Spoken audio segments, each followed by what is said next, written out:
Welcome, and thank you for your interest in the American Red Cross Emergency Warming Center. And thank you for taking the time for reviewing this online orientation. The American Red Cross has been operating an emergency warming center since 2008. We do this under contract from the City of Portland. As a provider for the Emergency Warming Center, we identify a low barrier facility where individuals can come inside and not be exposed to extreme weather events. This is a benefit for our guests to keep them from freezing to death, as well as to our volunteers who enjoy the opportunity to provide these services to these individuals. The Emergency Warming Center is not your traditional shelter operation. Unlike a typical shelter, you would anticipate seeing cots and blankets, food, access to medical providers, and other services. The Emergency Warming Center is a place where individuals can come inside and get out from the extreme weather events, as well as have access to mats, blankets, warm beverages, and restroom facilities. There are specific triggers for activating the Emergency Warming Center. These are determined by the City of Portland. This year's triggers for activation are: under dry conditions, a forecasted temperature of 22 degrees or less on a single night, 3 nights in a row at 25 degrees or colder, or 32 degrees and a forecasted sustained winds at 15 miles an hour or greater. Under wet conditions, the triggers are 32 degrees with a driving rain of 1 inch or greater precipitation overnight, if there's already 1 inch of snow on the ground throughout most of Portland, as well as 32 degrees with the forecasted sustained winds at 15 miles an hour or greater. The Emergency Warming Center will once again be located at the Imago Dei community at Southeast 13th and Ankeny. This location is ideal due to its close proximity to downtown, as well as on several major bus lines. The community is already familiar with the services that we provide and will be using the gymnasium. It is in great partnership with the Imago Dei community that we're able to use this facility, and we thank them. The hours of operation for the Emergency Warming Center are from 9 p.m. until 7 a.m. During those hours, the doors will remain unlocked. This will ensure that if individuals need to access the Emergency Warming Center during late evening hours or early morning, that they are able to do so. As you can see from this slide, we have several different shift opportunities available for our volunteers. The first being the full overnight shift going from 8 p.m. until 6 a.m. We also have an abbreviated shift that starts at 8 p.m. and goes until 11 to assist with getting the facility set up and getting our clients in and settled. Following that, we have our morning shift that starts at 5:45 and goes until 8:30. Those volunteers are responsible for getting our clients up as well as getting them outside so we can do our cleanup operations. To assist with the cleanup, we have also brought in an additional 2 people to support that activity. In addition to our shift workers, we also will have supervisors who are experienced Red Cross volunteers who have done Emergency Warming Center operations at least 1 year. The final position noted is the Emergency Warming Center Coordinator. This position will be filled by an American Red Cross employee who will serve as a liaison between the Emergency Warming Center and the City of Portland. Should we reach our capacity, they will coordinate with the city to identify other potential warming center locations, as well as to coordinate any additional support or resources we need from the city. At this point, you may be wondering, how do I get involved as a volunteer with the Warming Center? Go to www.oregonredcross.org/EWC-volunteer. On that page, you'll be able to click the Becoming a Volunteer link, which will take you to our volunteer application page. Once you are on this page, you can then click the Volunteer Application link, which will take you to our online application. As you are completing the online volunteer application, please make sure that you select the Emergency Warming Center box. This will ensure that our Volunteer Resources team knows that you're interested in the Emergency Warming Center and will then expedite the process to ensure that you are able to serve as a volunteer.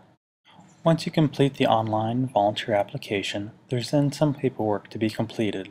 This paperwork is the volunteer handbook with the acknowledgement and receipt, code of business, ethics and conduct, and the intellectual property agreement. Sign all 3 of these forms and then return those forms by mail to our volunteer office on the address listed on the paperwork. The final online requirement is to go to the background check link, which will then take you to mybackgroundcheck.com.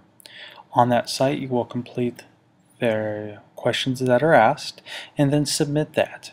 Our volunteer office then will receive the completed background check and will review to ensure that there are no criminal history findings. When the Emergency Warming Center triggers are met, an email will be sent out to all volunteers. In that email will be instructions on how to access the Volunteer Information Center. From the Volunteer Information Center, you will be able to complete your availability online for the volunteer shift that you would like to participate in. Once the shifts are filled, an email will be sent out to you with additional instructions, including where to meet for your shift. As you are preparing for your shift, things to keep in mind are to bring a flashlight, a cell phone so that you can make and/or receive personal phone calls, a bottle of water or other non-alcoholic beverage of choice to help you stay awake. Snacks are welcome, something to keep in your backpack or in the pocket of your jacket. Also, please dress warmly. As a volunteer working overnight, we may ask you to sit by doorways that may become breezy, and we want you to remain comfortable. Finally, please arrive rested. We have a no sleeping policy to ensure that the safety of our facility is maintained, so we cannot allow our volunteers to rest while on shift. When you arrive, you will be greeted by the shift supervisor. The shift supervisor will then organize a team meeting where they will go over the expectations for the evening, discuss the specific roles and responsibilities that you will have as a volunteer during the evening, as well as review the log and discuss any challenges or issues that may have occurred during prior Emergency Warming Center shifts. A common question we receive from our volunteers is, what can I expect during my shift as an Emergency Warming Center volunteer? The warming center that the American Red Cross operates is a very low barrier facility, meaning that individuals may come in under the influence and/or intoxicated. When these individuals arrive, we work with them to settle in and try to get a good evening's rest. Also, as a low barrier facility, we have places available for people to park their carts, as well as kennels for people to have their pets stay inside during the weather. This is a great benefit to our clients because if the animals were not allowed to be inside, they most likely would not access our services. Because we do allow animals in our facility, we have to stress that volunteers cannot have access to any pets. So please do not try to pet any animals that come into the Emergency Warming Center. The registration that we perform at the Emergency Warming Center is very basic. What we do is just maintain track of how many individuals are coming into the facility by using a simple tally sheet where we track number of men, number of women, how many individuals seem to come in as couples, how many people are coming in with pets, as well as how many people are coming in with carts and/or mobility devices. This is just basic information that is collected to be shared with the City of Portland. Again, we must stress pets as they come in must be directed straight to the pet zone, and please do not have any contact with the pets. To ensure that the Emergency Warming Center is safe, we have some very simple rules that we ask our guests and volunteers to follow. First of which is no drugs, alcohol, violence, weapons, sexual activity, or littering permitted anywhere on the church property. Smoke only in the outdoor designated areas. Pets must be kept in kennels at all times. No noisy, aggressive, or disruptive behavior. As well as, please make sure that you do not litter and place your litter and trash into the proper trash cans. By following these rules, we ensure that the facility is maintained and that it is a safe place for all to enjoy and to be safe during these cold weather evenings. Prohibited substances such as alcohol and illegal drugs are not allowed in the Emergency Warming Center facility. Should it be found if one of our clients has these items, we will ask them to remove those items from our facility.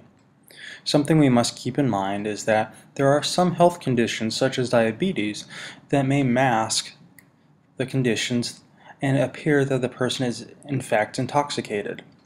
If we find someone who appears to be intoxicated, we should always go up and ask them if there's any assistance that we can provide. If by chance they are diabetic and having a diabetic low, we do have some medical assistance that we can provide to these individuals, and to please notify your shift supervisor. Also, please keep in mind that there may be some individuals that will come in with some mental health illnesses. Again, we are there to make sure that this is a safe and comfortable place for all. In some cases, some of these individuals will choose not to sleep during the night and may instead want to stay awake. This is not a challenge, and we will provide them with a space where they can stay up all night long, where they may be reading, playing video games, or other activities to pass the time. If there is an emergency where your safety is being threatened, we ask that you call 911 immediately. The safety of our volunteers is our first priority, and at no time will we allow any unsafe activities to occur. To ensure that you are fully prepared, there are some health issues we want to make sure that you're aware of as you are preparing to volunteer for the Emergency Warming Center. The first is, with the homeless population, some may have lice. Be aware that if this is a concern for you, that as soon as you get home, to take your clothing off and put your clothing directly into the dryer. Heat will kill the lice.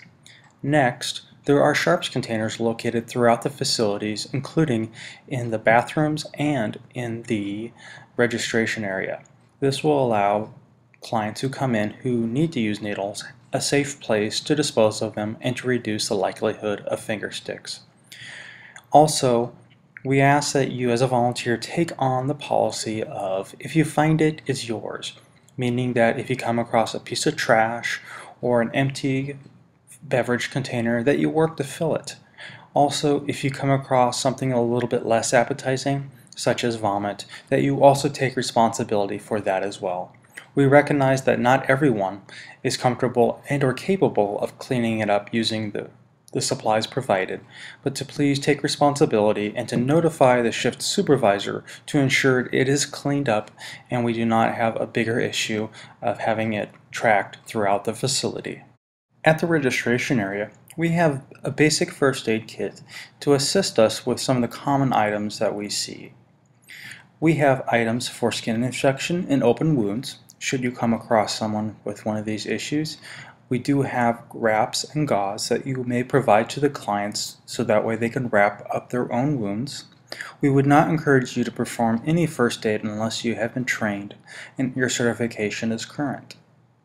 Also, if a client does come up to you mentioning that they have a headache, we do have some basic Tylenol and ibuprofen available in the registration area. What we do within the Red Cross is that we can assist individuals with providing pain medication, meaning that if someone comes up and asks specifically for Tylenol or ibuprofen, we will open up the bottle, place a couple of pills in the lid, and then place the pills on the table for the client then to take themselves. At no time should you ever administer or diagnose a medication for a client. They must ask for a medication by name. We want to stress how important the role of the shift supervisor is while at the Emergency Warming Center. While you are volunteering, should you have any questions or concerns, please contact the shift supervisor on duty with these items. They have emergency contact information to be able to reach out to the Emergency Warming Center coordinator if they're not on site, as well as other resources that may be needed to address difficult situations. Finally, we really want to stress how important it is that you take the time to be able to get to know the clients that we're serving. The individuals that we have in our warming center come with amazing stories, and one of the greatest benefits that we have as a volunteer with this project is to get to know the people who are coming into our facilities and to hear their stories and to learn from them. In past years, we have had volunteers walk away with amazing recipes that they have learned from our clients, as well as other stories. So please, listen and get to know the people that we are serving. Thank you for taking the time to review the online Emergency Warming Center orientation. Should you have additional questions, please go to the Emergency Warming Center webpage at www.oregonredcross.org/EWC volunteers. Thank you, and we're looking forward to you volunteering with us at the Emergency Warming Center.